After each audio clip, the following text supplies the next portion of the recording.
사람은 쉽게 얻을 수 있는 것보다 갖기 어려운 것에 더 강한 욕구를 느낍니다. 연애에서도 마찬가지죠. 오늘은 상대방이 나를 간절히 원하게 만드는 심리적 기술에 대해 이야기해 보겠습니다. 첫 번째, 완벽하지 않은 완벽함을 보여줘라. 많은 사람들이 완벽해 보이려고 노력하지만 이건 오히려 역효과를 낳을 수 있어요.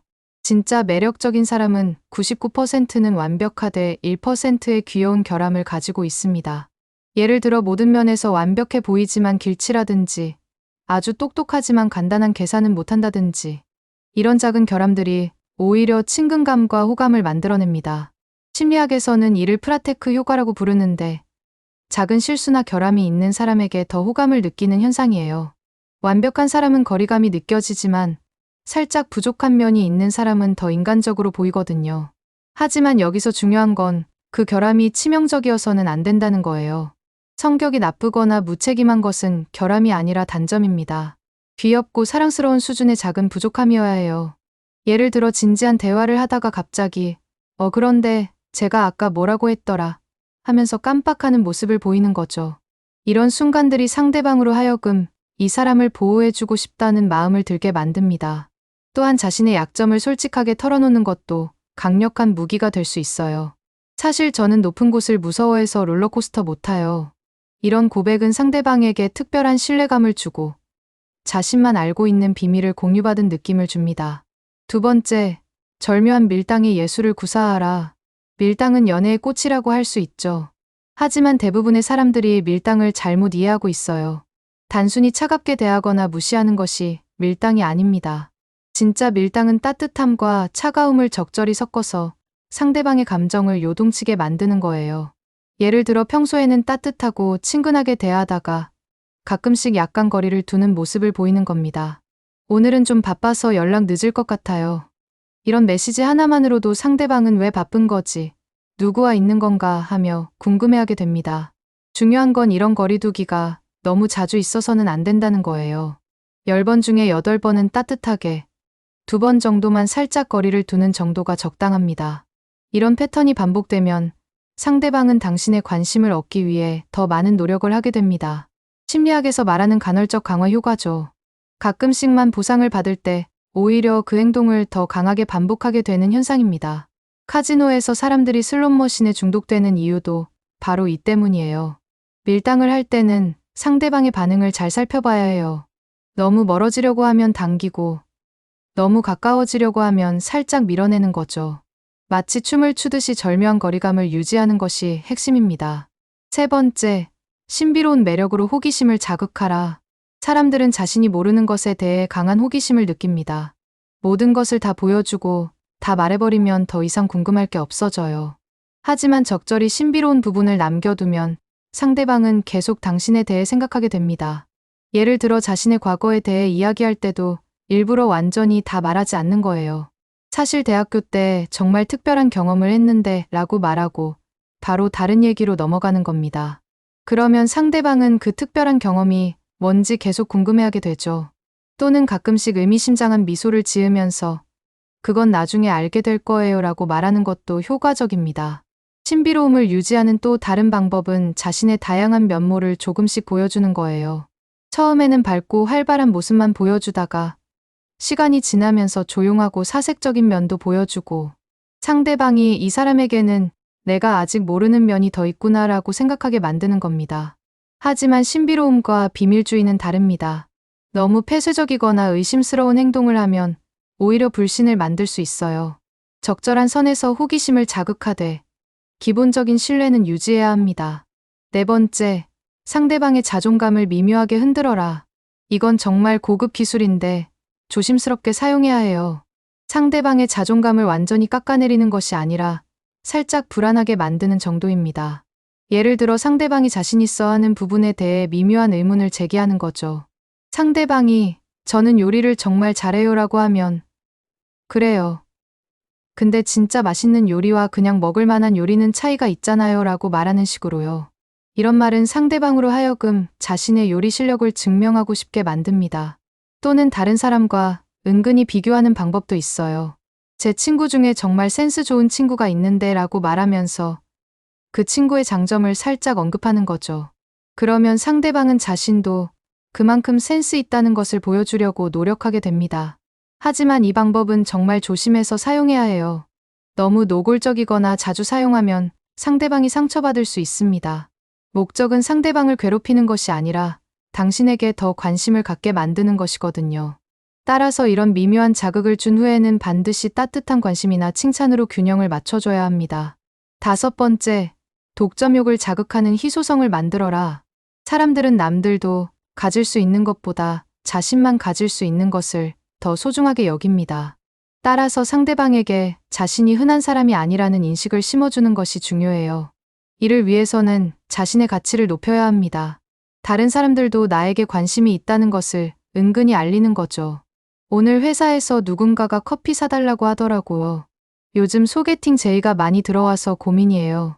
이런 식으로 자연스럽게 언급하면 상대방은 경쟁심을 느끼게 됩니다. 하지만 여기서 중요한 건 자연스러워야 한다는 거예요. 너무 노골적으로 자랑하거나 과장하면 오히려 역효과가 날 수 있습니다. 또한 상대방에게만 보여주는 특별한 면이 있다는 것을 알려주는 것도 좋아요. 사실 이런 얘기는 당신에게만 하는 거예요. 보통 사람들에게는 이런 모습 안 보여주는데 이런 말들은 상대방에게 자신이 특별한 대우를 받고 있다는 느낌을 줍니다. 희소성을 만드는 또 다른 방법은 시간적 제약을 두는 거예요. 이번 주는 정말 바빠서 만나기 어려울 것 같아요. 이런 말을 들으면 상대방은 당신과의 시간이 귀하다고 느끼게 됩니다. 6번째, 감정의 롤러코스터를 태워라. 평온한 감정보다는 기복이 있는 감정이 더 중독성이 있어요. 상대방의 감정을 적절히 요동치게 만드는 것이 강한 끌림을 만드는 비결입니다. 예를 들어 평소에는 따뜻하고 다정하게 대하다가 가끔씩 약간 차가운 모습을 보이는 거죠. 하지만 완전히 차갑게 대하는 것이 아니라 살짝 거리감을 느끼게 하는 정도예요. 오늘은 좀 피곤해서 일찍 들어갈게요. 이런 말을 들으면 상대방은 뭔가 잘못했나 하며 불안해하게 됩니다. 그리고 다음에 만났을 때 다시 평소처럼 따뜻하게 대해주면 그 안도감이 더 큰 기쁨으로 느껴져요. 감정의 기복을 만들 때는 부정적인 감정보다는 긍정적인 감정의 강약을 조절하는 것이 좋습니다. 화를 내거나 무시하는 것이 아니라 관심의 정도를 조절하는 거죠. 100% 관심을 보이다가 가끔씩 70%로 줄이는 식으로요. 이런 미묘한 변화가 상대방으로 하여금 당신의 관심을 되찾기 위해 더 노력하게 만듭니다. 중요한 건 이런 감정의 변화가 예측 불가능해야 한다는 거예요. 패턴이 뻔해지면 효과가 떨어집니다. 7번째, 상대방의 욕구를 자극하되 완전히 채워주지는 마라. 사람들은 갈증을 느낄 때 물을 더 간절히 원하게 됩니다. 연애에서도 마찬가지로 상대방의 욕구를 살짝 자극한 후 완전히 채워주지 않는 것이 효과적이에요. 예를 들어 스킨십의 경우 손을 잡다가 자연스럽게 놓는다거나 포옹을 하다가 먼저 떨어지는 거죠. 상대방이 더 하고 싶은데 라는 아쉬움을 느끼게 만드는 겁니다. 대화에서도 마찬가지예요. 흥미로운 이야기를 하다가 중간에 시간이 늦었네요. 나머지는 다음에 말해드릴게요 라고 하는 거죠. 그러면 상대방은 그 이야기의 뒷부분이 궁금해서 다음 만남을 더 기대하게 됩니다. 이런 전략은 상대방의 상상력을 자극하는 효과도 있어요. 완전히 채워지지 않은 욕구는 상상을 통해 더 크게 부풀려지거든요.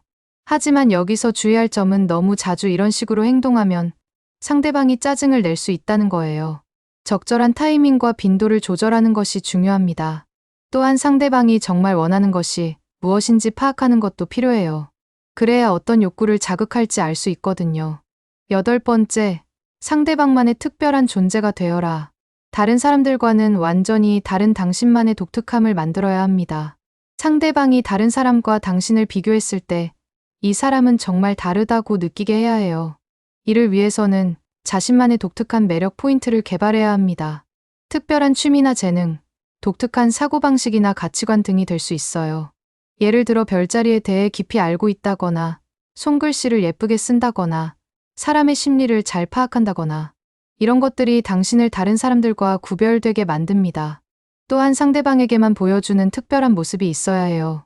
다른 사람들 앞에서는 보여주지 않는 자신만의 면을 상대방에게만 공개하는 거죠. 사실 저는 이런 면도 있어요. 다른 사람들한테는 잘 안 보여주는데 이런 말과 함께 특별한 모습을 보여주면 상대방은 자신이 특별한 대우를 받고 있다고 느끼게 됩니다. 상대방만의 특별한 존재가 되는 또 다른 방법은 그 사람의 특별한 욕구를 채워주는 거예요. 다른 사람들은 채워주지 못하는 그 사람만의 독특한 욕구를 파악해서 만족시켜주는 겁니다. 9번째, 적절한 질투심을 유발하라. 질투는 사랑의 다른 이름이라고 할 수 있어요. 상대방이 당신을 잃을 수도 있다는 불안감을 느끼게 만드는 것이 강한 집착을 만들어냅니다. 하지만 이것도 정말 조심스럽게 사용해야 하는 기술이에요. 너무 노골적이거나 과도하면 관계가 파괴될 수 있거든요. 가장 안전한 방법은 다른 사람들과의 자연스러운 교류를 보여주는 거예요. 오늘 동료들과 회식을 했는데 정말 재미있었어요. 친구가 새로운 사람을 소개해준다고 하네요. 이런 식으로 자연스럽게 언급하면 상대방은 미묘한 경쟁심을 느끼게 됩니다. 또는 과거의 연애 경험을 살짝 언급하는 것도 효과가 있어요. 전에 만났던 사람이 저한테 이런 말을 했었는데, 이런 말을 들으면 상대방은 그 사람보다 자신이 더 잘해야겠다는 마음을 갖게 됩니다. 하지만 이런 전략을 사용할 때는 반드시 상대방에 대한 특별함도 함께 표현해줘야 해요. 질투심만 유발하고 안정감을 주지 않으면 상대방이 지쳐서 떠날 수 있거든요.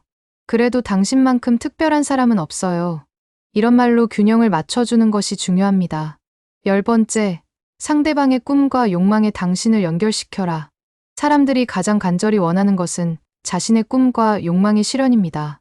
만약 당신이 그 꿈과 연결된다면 상대방은 당신을 갖고 싶어 할 수밖에 없어요. 먼저 상대방이 진짜로 원하는 것이 무엇인지 파악해야 합니다. 겉으로 드러나는 욕구가 아니라 깊은 내면의 진짜 욕망을 찾아내는 거죠. 예를 들어 상대방이 성공하고 싶어 한다면 당신과 함께 있을 때 더 성공할 수 있을 것 같은 느낌을 주는 거예요. 당신과 함께 있으면 제가 더 발전하는 것 같아요. 당신의 조언을 들으면 항상 좋은 결과가 나와요. 이런 말들은 상대방으로 하여금 자신이 당신에게 긍정적인 영향을 미치고 있다고 느끼게 만듭니다. 또한 상대방의 꿈을 응원하고 지지해주는 모습을 보여주는 것도 중요해요. 다른 사람들은 관심 없어하는 그 사람의 꿈을 당신만큼은 진심으로 응원해주는 거죠. 그러면 상대방은 당신을 자신의 꿈과 분리해서 생각할 수 없게 됩니다. 마지막으로 당신 자신이 매력적인 사람이 되는 것이 가장 중요해요. 아무리 좋은 기술을 사용해도 당신 자신에게 매력이 없다면 소용없거든요. 자기 개발을 통해 진짜 매력적인 사람이 되면서 동시에 이런 심리적 기술들을 적절히 활용하는 것이 최고의 전략입니다. 상대방이 나를 갖고 싶어 미치게 만드는 것은 결국 상대방의 마음속 깊은 욕구를 건드리는 것입니다. 호기심, 경쟁심, 소유욕, 성취욕 등의 인간의 기본적인 욕구들을 적절히 자극하면서도 그것을 충족시켜줄 수 있는 사람이라는 인식을 심어주는 것이죠. 하지만 이 모든 기술들은 진정성이 바탕이 되어야 합니다. 상대방을 조종하려는 마음이 아니라 더 깊고 강한 사랑을 받고 싶다는 마음에서 사용해야 해요. 그래야 건강하고 아름다운 관계로 발전할 수 있습니다.